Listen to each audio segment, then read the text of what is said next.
একটি দিক খোটের আশায় আছে আমাদের মুহিত মাহফুজ। চল ভাই শোনেন, বিখ্যাত শিকারী তিনি। বিখ্যাত শিকারী নেই, ফলি মাছের জন্য তিনি খুব অখ্যাত কুখ্যাত। যেই পুকুরে ফলি মাছ থাকুক না না থাকুক, মুহিত ভাইয়ের নামটা নেই। সুপ্রিয় দর্শক মণ্ডলী, আমরা দেখতে পাচ্ছি এখন একটি কাঁচাল হিট করবেন তিনি। তিনি কিন্তু লাড্ডু গাচ্ছেন বিভিন্ন ময় মশলা, হলুদ পাউডার দিয়ে বিভিন্ন ধরনের। ব্যাগের ভিতর মশলা যা আছে সব দিয়া দিছি এর মধ্যে। সকাল থেকে কিন্তু মাছের ওয়াশ খুবই ভালো।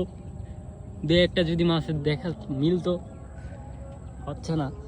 সকাল থেকে সব ন্যাচারাল আইটেম ট্রাই করতে করতে এখন এই যে যত রকম মশলা আছে বাদিয়ান থেকে শুরু করে সব কিছু দিয়ে একটা লাড্ডু কাটতে আছে।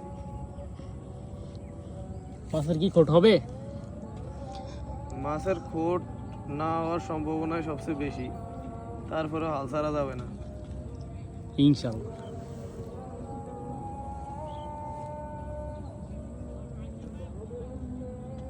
আশপাশে অনেক মানুষ, কিন্তু মাছের দেখা মিলছে না কারো।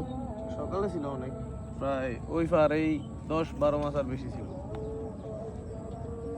আস্তে আস্তে সবাই জিনিসপত্র গুটিয়ে চলে যাচ্ছে বাসায়।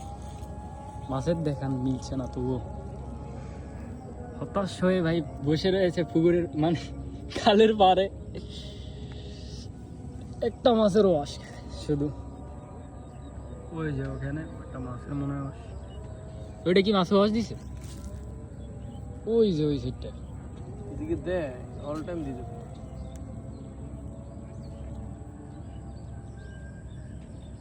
ওই যে পয়েন্ট, ছোট ছোট মাছের ওয়াশ।